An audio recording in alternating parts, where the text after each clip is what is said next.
Olá, meus amigos, bem-vindos a mais um encontro. Continuemos com o nosso bom combate. Hoje eu me direciono mais a você, meu irmão, que participa da nossa fraternidade, das grandes lojas, dos grandes orientes. Não é uma aula específica para a fraternidade maçônica, obviamente que ela é livre para qualquer pessoa que queira assistir, qualquer pessoa que queira entender um pouco mais, mas me direciono a você, meu irmão.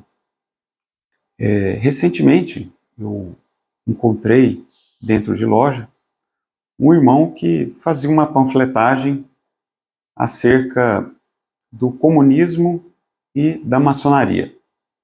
E ele colocava, né, na sua panfletagem que pela maçonaria, pelo fato da maçonaria pregar a igualdade, que a maçonaria e os maçons deveriam ser comunistas, coadunar com a ideologia comunista. Isso me fez refletir um pouco e passei a aprofundar no assunto.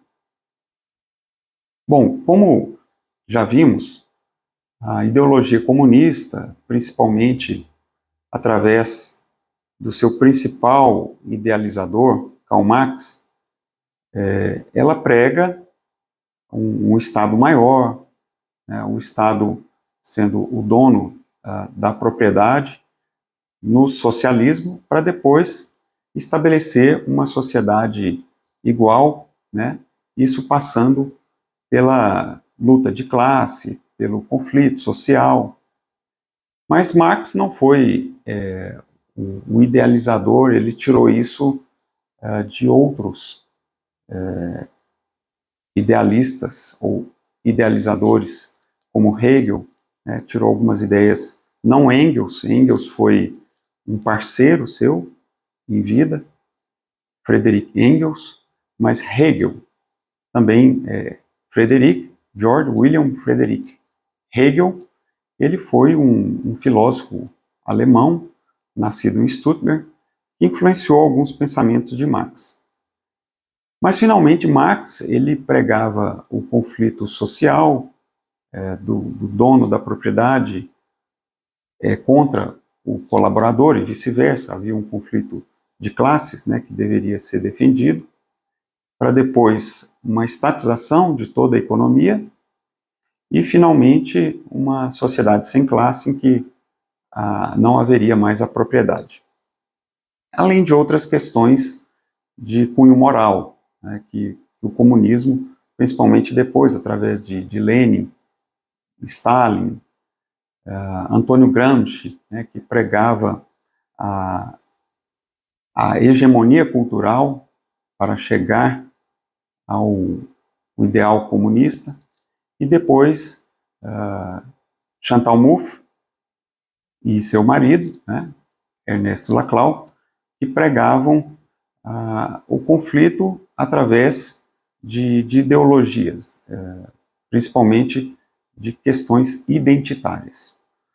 Pois bem, mas o principal conflito que a gente vê, a principal contradição é que o comunismo ele prega principalmente o ateísmo. Karl Marx já dizia que a religião é o ópio do povo. Então, até hoje nós vemos, em alguns países, a perseguição dos ditadores comunistas contra pastores, padres, né, contra religiosos de forma geral. Justamente porque Karl Marx dizia que a religião é o ópio do povo. Então, há a crença de que Deus não existe, que a religião é algo ruim, por parte dos comunistas. Pois bem, inclusive em alguma de suas obras, o arcebispo Fulton Sheen, que era um arcebispo nos Estados Unidos, ele contradiz isso, né? Ele coloca que, na verdade, o ópio do povo é o comunismo, que domina a ideologia das massas e, obviamente, faz uma lavagem cerebral, cortando, inclusive, a liberdade de expressão, né, das pessoas. Ao passo que a maçonaria, ela tem uma condição sine qua non para você entrar. Para entrar na maçonaria é preciso, antes de tudo, que o candidato a iniciado, ele seja crente, ele creia em Deus. Se você não tiver esse princípio, você obviamente já está descartado. Então, para que a pessoa possa se candidatar, ela precisa manifestar a sua crença em Deus, independente da religião. Mas é preciso que haja a crença num ser supremo. Deus, para os islâmicos, Alá, enfim, para os judeus, não importa a religião, mas é preciso que haja a crença no que na maçonaria depois nós chamamos do grande arquiteto do universo. Além do que, a fraternidade, principalmente no Ocidente, além de ser preponderantemente cristã, é uma fraternidade de valores majoritariamente conservadores, dentro dos padrões da moral, da razão. São pessoas livres de bons costumes e que prega uma moral bastante rígida, conservadora nos costumes. Durante o período da Idade Moderna, algumas lojas da Inglaterra, elas se uniram e formaram a Grande Loja Unida da Inglaterra. Isso foi no início dos anos 1700, por volta de 1717. Então, a Grande Loja Unida da Inglaterra é a primeira da Idade Moderna e, através de James Anderson, por volta de 1723, editou os Landmarks, a Constituição maçônica que hoje influencia ainda a abertura das lojas. Então, aqui em Goiás mesmo, nossa loja, nossa grande loja, ela é diretamente reconhecida pela Grande Loja Unida da Inglaterra. Então, eu não faço parte dessas maçonarias que colocam aí sessões magnas na internet. Isso aí é tudo maçonaria espúria. A maçonaria não é maçonaria reconhecida pelas outras grandes lojas aqui do Brasil, nem pelo Grande Oriente, e muito menos por grandes lojas internacionais.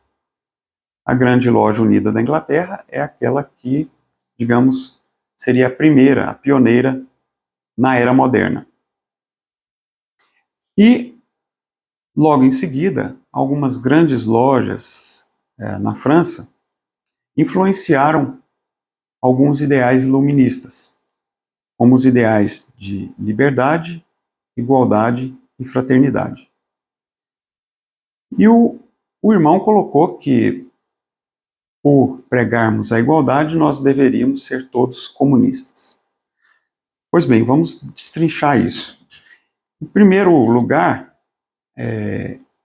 não existe uma igualdade sem que nós tenhamos previamente uma liberdade. Porque a liberdade ela deve vir em primeiro lugar. A liberdade de pensamento, a liberdade de expressão, de cada pessoa poder empreender, por exemplo, da forma que desejar. Isso amplia a liberdade de criação, a liberdade de você poder viver da forma como você quiser, amplia a criatividade e cria cidadãos diferentes. Imagina se nós todos vivêssemos presos, amarrados a determinado dogma, a determinada situação, a determinada ditadura por parte do Estado. Então a liberdade ela vem em primeiro lugar. A igualdade, sim, em segundo. Mas isso não significa que nós, obrigatoriamente, devemos ser idênticos, né? Porque a liberdade, vindo antes, ela nos dá a chance de sermos diferentes. E não haveria liberdade se nós pregássemos essa uniformidade, essa identicidade no comportamento, no trabalho, na forma até de você se vestir.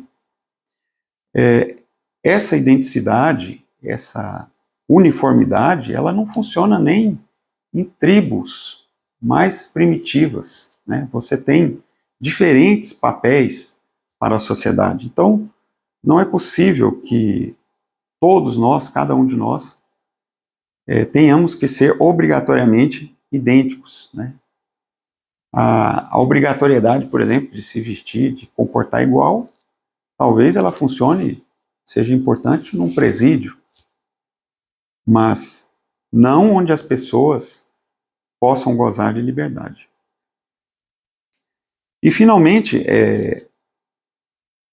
nós precisamos pregar uma igualdade que não é a uniformidade, mas uma igualdade que diz mais sobre a igualdade de oportunidades, de direitos, né? A igualdade de que todos tenhamos uma vida digna e respeitada, de forma igual, sem privilégios, principalmente privilégios legais, sem essa discrepância de direitos de um em relação ao outro. E isso propicia uma vida entre irmãos. Então é isso que nós pregamos. Pregamos uma fraternidade, e a fraternidade vem logo em seguida, porque se nós temos a liberdade, se nós temos uma igualdade de direitos, de oportunidades, isso sim vai levar a uma situação que nós possamos viver como irmãos. E a fraternidade? Bom, ninguém pratica mais fraternidade do que a maçonaria. A maçonaria prega o auxílio ao próximo dentro e fora da loja. A ajuda social, a assistência social que a maçonaria faz, ela é maior do que muitas igrejas por aí. Uma ajuda, uma assistência econômica, laboral. Os maçons se ajudam entre si do ponto de vista espiritual, emocional.